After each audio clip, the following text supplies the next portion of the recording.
Right, so guys, welcome to Xtreme BPM. My name is Mike Xtreme. We do this every single Tuesday and Friday, 8 p.m. East African time. That is about 1 p.m. Eastern, and which is about probably midday for Central Time. But hey, the UK time, 6 p.m. The Xtreme BPM airs every Tuesday and Friday. We'll get to talk to people that make the music. And this week we are talking to Caitlin Quisenberry. She's in Nashville, and we're going to be talking about also her new single, which is her fifth single, that is Get Loud with Me.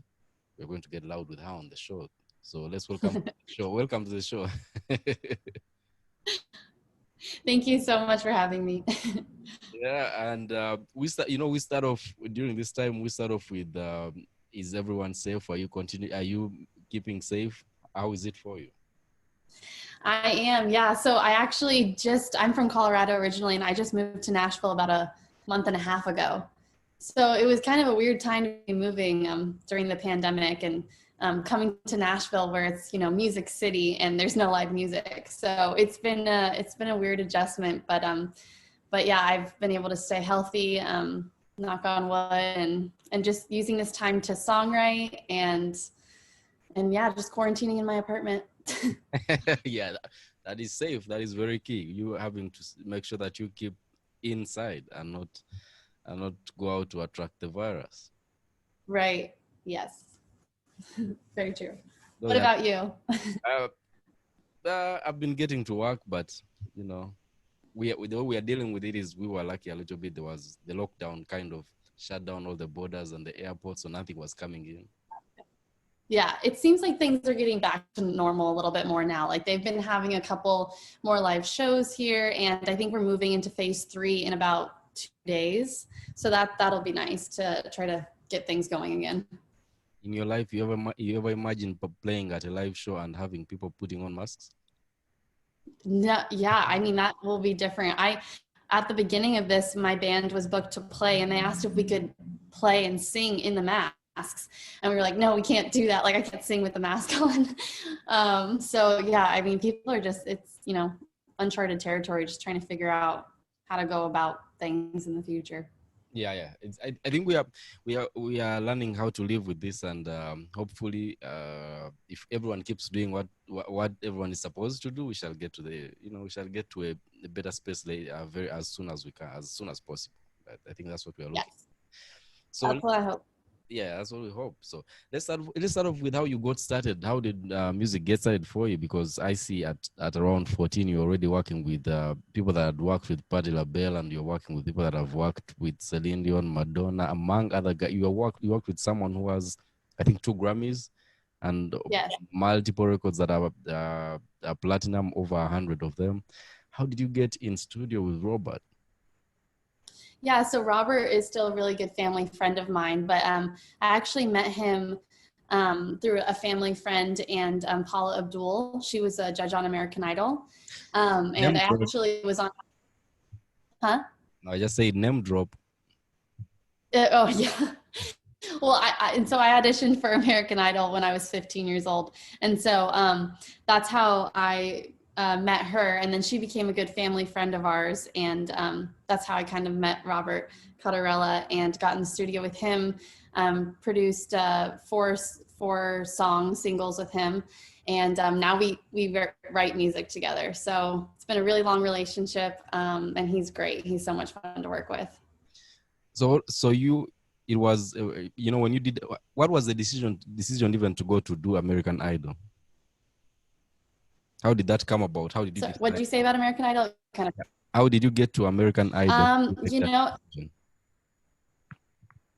Yeah, so I saw a commercial, and they were advertising that they were going to be in Colorado for auditions, and I wasn't going to do it. But then my family and my dad and mom, they were it's like down the street. The auditions are so close. Why wouldn't you do it? And so I was like, okay, I will. But I was really nervous because I was 15 years old, and it was the first year they had made it so that you could be 15 instead of 16 to audition. And so I just felt so young compared to everyone. And I was like, I don't know what I'm doing. Like, I've never performed for like this many people before. But I ended up getting a golden ticket on American Idol, which was really awesome. I went to Hollywood for a couple of weeks. So it was a great experience, and it really broke me out of my shell and kind of gave me my foundation to start performing in front of people and go on my music career. And then also, when you were starting out, did you really want to do music only, or there were other interests that you had, and then music later on overtook all that? Sorry. Yeah. So music's always been a part of my life. I grew up going to church. I was raised Southern Baptist, and so my grandfather's Southern Baptist minister, and so I grew up hearing him sing, and so it's always been a part of my life. And I was in the choirs growing up, and in college, I was a vocal performance student. I graduated with an emphasis, so I was classically trained. So it was always a part of my life. But about 2 years ago, I was actually studying to go to law school. And so I was studying for the LSAT and going to be an entertainment lawyer. So I still was going to be in the entertainment business, but I thought, well, I want to actually make some money. So I was going to go to law school and be a lawyer. And then I started missing having music in my life. And so I posted a couple videos singing on my Instagram, and it flagged the attention of this producer in Nashville, Tennessee. And he invited me to come down to Nashville. I had never been to Nashville at that point. And he said, I'll get you with musicians, songwriters, get you in the studio. We really want to feature you as a breakout artist. They're called Off the Row Studio. And they wanted me to be their breakout artist. They'd help me kind of start my career. And so I decided to do that in October. And I put out my first single this February. And so my life just kind of took a directional change. And I thought, I can always go to law school, but let me chase the dream a little bit and see what happens if I just go for having a country music career. And so here I am. So you had to throw litigation in the background, and now you started doing music instead. Yep, exactly. Doing music sounds a lot more fun than being a lawyer. You might be right. I don't know. Yeah, let's see. So your first single was released this year. It was, yes, this February. Oh no! How did this feel that your first single is released February, and then the pandemic hit towards the third week of March? That's when it became more severe, and a lot of countries were shutting down. And now you have no chance to perform that song in front of a crowd. How did that feel for you? Did you feel like you should go back to litigation? Yeah, I know. It's the timing of me starting a country music career was very interesting. And at first, I'm still, it's a hard thing because, I was really saddened by it. And I had a really awesome music video scheduled that I wasn't able to do because of the pandemic. But I'm trying to stay positive about it. And the one good thing about it is that it kind of gives new artists time to really hone in on their craft and also just songwrite. And a lot of the amazing musicians here right now aren't touring. Like my guitarist, he plays for Easton Corbin, and usually he wouldn't be here and he'd be touring around, but he contacted me and he's like, well, I'm in Nashville just hanging out. Do you want me to be your guitarist? There's pros and cons to it. But yeah, I hope that people start touring again soon. Yeah, I hope so, yeah. And what did all right, did you feel like during this time, when you had a single out but you couldn't perform it, you couldn't do the video you had scheduled, did you think this gave you time to work more on your skills? Yes, definitely. And those are the good things about the internet and social media. You're still able to connect with your fans. I did a lot of live concerts just over Instagram and Facebook, and that was really fun. So just being creative and trying to just work around it in a different way. And really I've been staying really busy with releasing a song about every month and a half. So that part of it has been great. Yeah. But and so you haven't gone out to perform the songs. So is the feedback solely based on what you get on social media and a few of the people that have listened to the music? Yeah.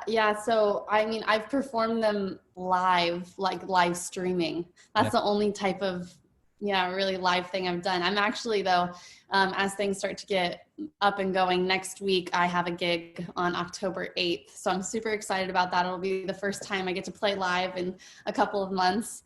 So that'll be great to do. But yeah, other than that, just through social media, and then I can see, you know, the number of streams or just people comment to me. I try to get back to everyone and just get my feedback that way. It's a different world right now. Now, the question is, will you have a mask on while you're performing? Yeah, I don't know if I could do that. That might be a little hard. I think I just social distance on the stage. Yeah, I think that will work. The social distancing, that might work. Yeah, that would be better. Yeah, and so, you know, I know you have the other side of getting into commercials and doing TV, doing a little bit some work on TV. We shall talk about that later on. But I would like to, you know, when you started doing country music, you don't like to have yourself within a genre of music. You like being diverse. How do you think you're going to make sure you attain that? Yeah, so, well, I mean, I'm a country singer, and the 4 songs that I've put out have been very like traditional based, but this last one that I released on Friday is definitely a blend and a mix of kind of like this pop and EDM and country. And I kind of like that. Like, I like experimenting within different genres. And as a new artist, I think it's okay to do that. Just kind of, you know, see what my fans like. Do they like me to sing more like, you know, folky stuff with like a bluegrass tinge, or do they like it more like pop country? And so it's really fun just like getting the feedback and still being able to be so creative within the genre. Oh yeah. And what feedback have you been getting? Because this was released this week, and that is Get Loud with Me. Sorry. What has been the feedback? Because you're giving them something different from what you've done on the previous 4 singles. Very different. Yeah. So I released it yesterday. So I've just been trying to like, you know, get a feel for if people like it or not. And it's been awesome on social media because they've been sharing my music. I've been, you know, the last day's been really fun for me because I've just been reposting everything that's been coming in. And the write-ups, a couple reviews have come out, and I've been getting really positive feedback on it. So I'm really excited, and I have a music video for it coming out in about 2 weeks, and the music video is really awesome. I just filmed it on Monday, and it's with 2 of my friends. We went to Pepperdine together in college, and so they're out in LA, and they're producers out in LA, and they brought like the most beautiful camera equipment I've ever seen. It's probably very expensive, and they came with a really cool storyboard, and I'm just really excited about it. And you know, with artists, this is like new territory for them, especially the artists of let's say, we will say for the last many decades, because the last time we had an incident like a pandemic, that was around, I think, the 19th century, around there, 1917, I think 1917, around there. That's when we had the flu. But this time around, this has taken over the whole world. And yes, you know, artists usually get feedback when they are in contact with the people that receive the music. That's how when you feel the energy coming from the people as you're performing, that's how you know you have something most of the time. oh yeah, I know. So how I would want to know, like, how are you, for example, you as an artist, how are you learning to adapt to receiving feedback in form of a comment on social media, and in form of a write-up on a blog, and in form of how many people will repost your song? Yeah, it's just different, you know, because usually when you perform live, you can kind of see like, oh, are people engaging? Oh, are they singing the lyrics back to me? And I really haven't been able to experience that with, you know, everything that's going on. So hopefully by next week, I'll perform Get Loud with Me and get to see for the first time how people react to me in person. But I mean, I'm just trying to adapt to it and just, you know, take constructive criticism or the really nice comments that I get on social media, or the reposts, or there's a lot of like blogs out there who will do write-ups on your song and kind of give you feedback and see what they think. And so that's how I've been going about it during this time. Yeah, it's very uncharted waters, man, that artists are getting in. You know, you only have to rely on social media now to just make sure You you. do. Who Yeah, knew? it's so different. Yeah, I mean, the music industry itself has changed so much with social media, just within the last couple of years. And so, yeah, it's just you just have to keep evolving and go with the flow. Keep producing music and doing your craft. Yeah. And tell me about, the work you did with commercials, and then I see you did some work with ABC's Blackish. What did you do on that show? I have friends that like that show.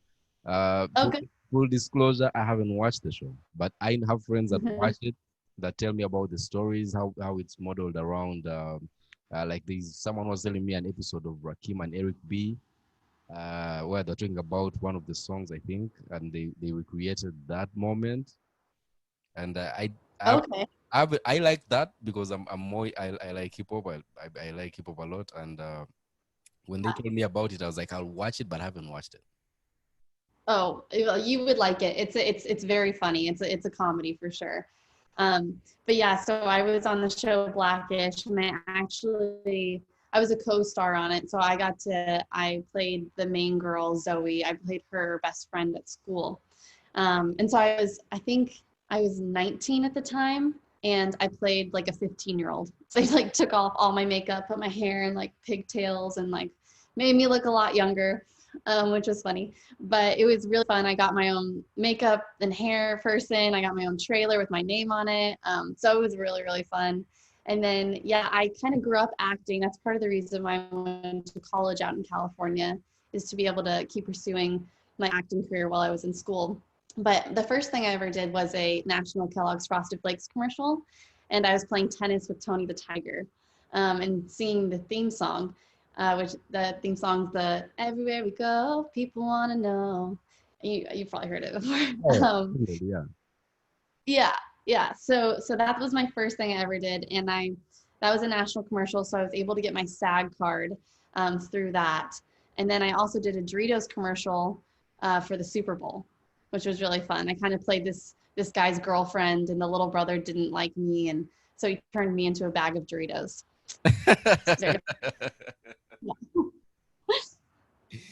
Yeah, but the good thing is it's for the Super Bowl. You can turn into anything on the Super Bowl. Come on, Yeah. you know. I mean, those commercials are crazy to begin with. They're always so much fun to watch. Yeah, they're always good, and people put in a lot to make sure that if it is presented at the Super Bowl match, as it's very even expensive to have it on there. It has to be, there's some thought put in there, and it's part. Yeah, It's good. It's great that you are part of that also. it was really fun. Yeah, And that definitely. do you see yourself getting back? You've been on a successful show. So do you think you would see yourself doing more acting, or is it going to be the more of the music now?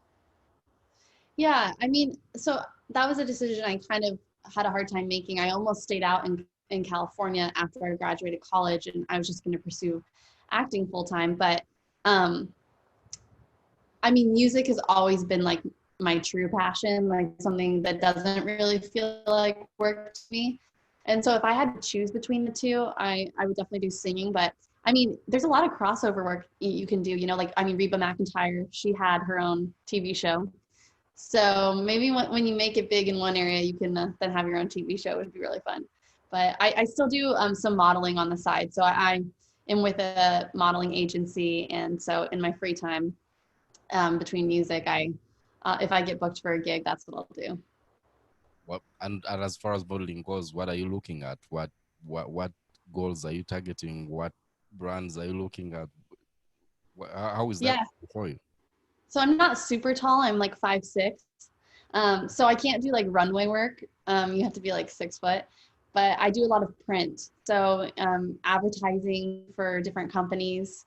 I'm trying to think what I've done in the past. Like the latest thing I just did was for this magnetic company. And so they wanted all these pictures on their website. So that's the last thing I did. And then like clothing stores too. So anything like that, any online websites or books, that's kind of the type of thing I do. But here, I mean, there's so many opportunities to work with other artists in their music videos. You can get hired for that. there's a lot of different opportunities that are super fun. I mean, you shouldn't feel bad about not doing the runway. I wouldn't play basketball. I'm 5'7", so. I know. Yeah. You win some, you lose some. Yeah, I wouldn't play basketball, you know. So anyway, so that is, Yeah. you looking at music more. You said you've been releasing music every a month and a half. You release a song. You release a song every month and a half. Exactly. Yeah. So I originally was going to put out an EP and put out like 6 songs at once. And then people advised that now in this day and age, it's better to release your music as singles. I mean, you don't have to, but like that's just kind of the way it's going about now. And so that's what I decided to do instead of releasing them all at once, which I think is fun because then, I can take my time with each song. I can do a music video. People really get to enjoy that song before the next one comes out. And it seems to be working right now. So for right now, that's the plan, is to just keep putting singles out. Yeah, I think that's great, because I was talking about that same thing. I've seen people that have been releasing projects when they started figuring out the streaming thing. You realize that people don't actually listen to the whole project. They will listen to one song, and then the next songs, the numbers keep reducing. So you don't have a song out. Attention span thing too. I think that our attention span keeps getting smaller and smaller. And so being hit with like a whole album, I'll find myself like listening to half of the album and then I get sidetracked and I come back to it maybe like a month or a week later. But I think it's kind of fun just putting them out as singles and really, getting a feel for if people like it and where to go from there. Yeah, I think that's a great idea. So how long are you planning to do this? So which means you released the song that is Friday, the 25th. So which means in the next 1 month and a half, you're releasing another song. Probably. We'll see. I have a couple songs, but I want to get some of my friends who are musicians on them, and so there's more of a mixing process that needs to happen on them, and I want to take my time with them, but it'll probably be about maybe 2 months when I release the next one. Yeah, because you're doing a video, you're going big on this one. Yes. Yeah, I need a little bit of some time to put out that video and get all my ducks lined in order. That's the other thing, And as far as moving forward, you've experimented on this. What happens with the music that you're working on? What would be the other direction you would take? Because as you're experimenting, what other direction would you take from this? I mean, I'm still trying to kind of decide that, but I do really like traditional country music. And so it's not as marketable as like pop country or like EDM country. But, I've been getting a lot of feedback that I have a voice that sounds like Alison Krauss, and she was kind of like more of a bluegrass singer. And so I might possibly like, dabble in that a little bit and see where that takes me. But my main goal would be to sign with a record label. And then, kind of go from there, because it is an expensive industry to be in, and it would be awesome to be signed to a label. Isn't it interesting? Sometimes people are signed to labels are crying out how much, it's a struggle. And then when you're on the journey of starting up, it's expensive and you need that machine to be behind you. Or is interesting? It is interesting. I guess it's like a double-edged sword. I mean, the labels, I think a lot of people complain because they kind of like own you and like own your masters on your music. But at the same time, they're funding you. So they're giving you $500,000, and you're not, that's not your money.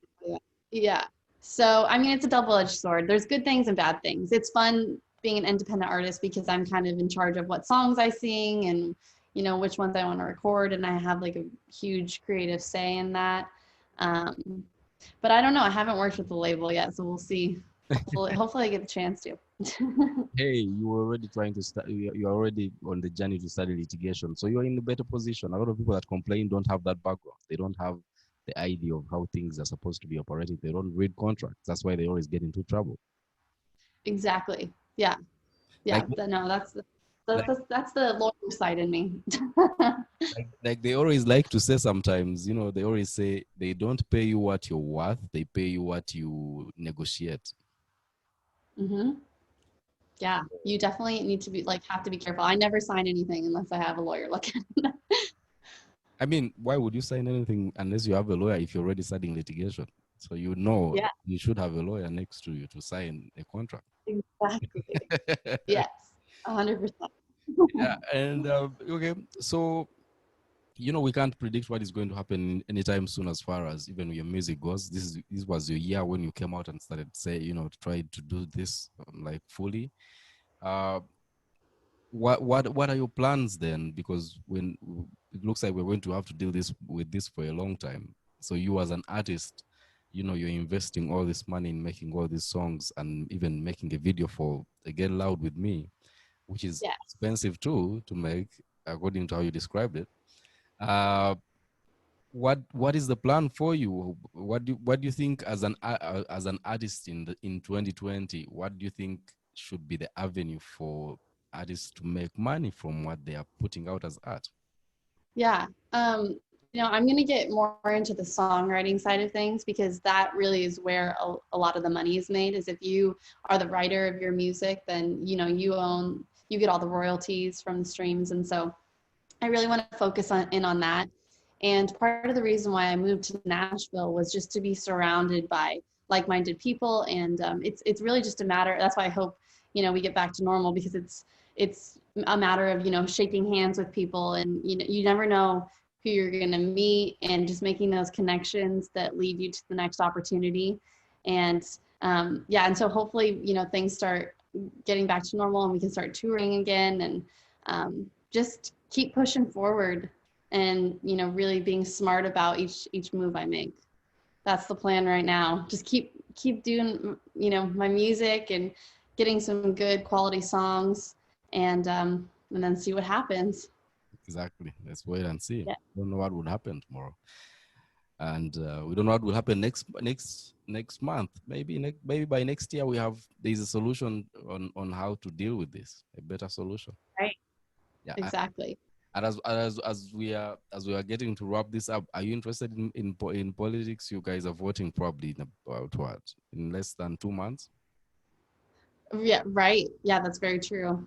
It's crazy. I try to stay out of it a little bit because I know right now everything's so. I mean, I read about all of it, and so I look at both sides, but I try to stay out of it and don't post anything political because I know, like, no matter what, I'll piss off half of my fan base. So I just try to keep quiet about it. Yeah, yeah. And then what would you say to people that instead look at people that have a following, people that have like, let's say for artists, when they say, you should speak about this, you should ABC XYZ, they start calling up people that are public figures should be involved in this. What do you ever get baited into that?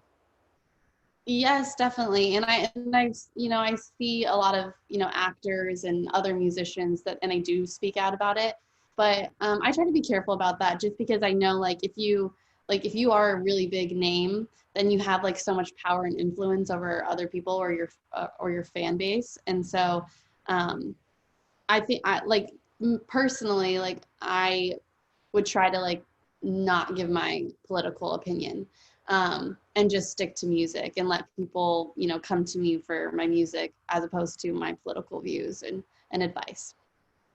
That's a good. But I mean I have them, and I like to stay educated and on top of it. I love to watch the news and both CNN and Fox, and get both sides and just try to stay on top of everything that's happening. You're still voting though, so Yes. lucky for you.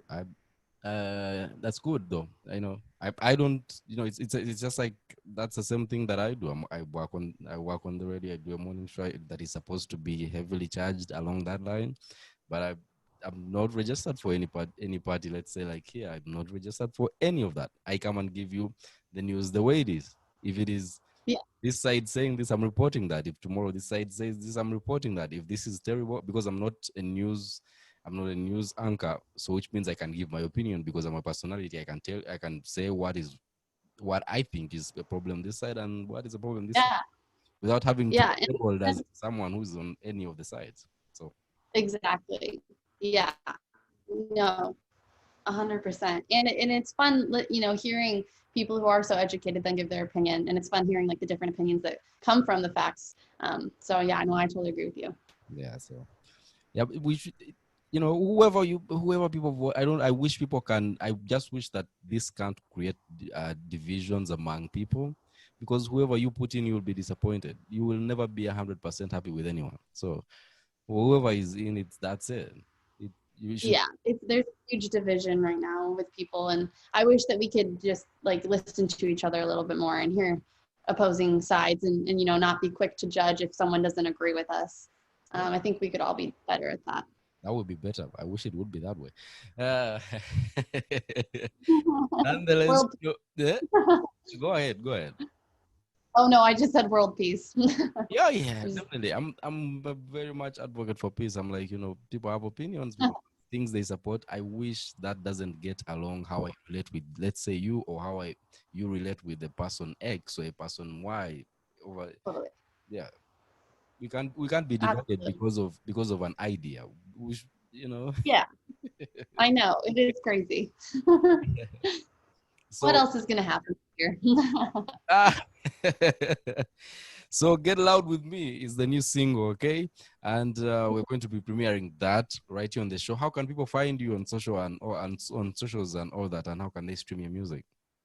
Yeah, so I'm on every streaming platform: Spotify, Apple Music, Google Play. And my social media is Caitlin Quisenberry Music. And I'm on Facebook and Instagram, TikTok, and then my website is CaitlinQuisenberryMusic.com. There you will get everything. Yes. and I have some new merch coming out soon. I have this hoodie coming out, and I have a baseball hat out right now. So go check it out. Where's the baseball hat? Oh, it's on the website. I don't have it in this room with me right now. It's pretty cool. Oh, no. You'll see it on the website. You're not representing. I know. I should have worn the hat and the sweater. Yeah. Yeah. And check out her new single. When is the video coming out? Do you have a date? I don't have an exact date, but you can probably expect it within 2 weeks. All right. So get on socials, guys. Follow on social media.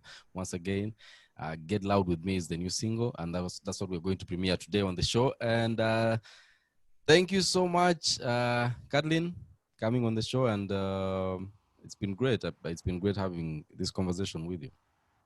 Yeah, you as well. Thank you so much for having me. And guys, check out this.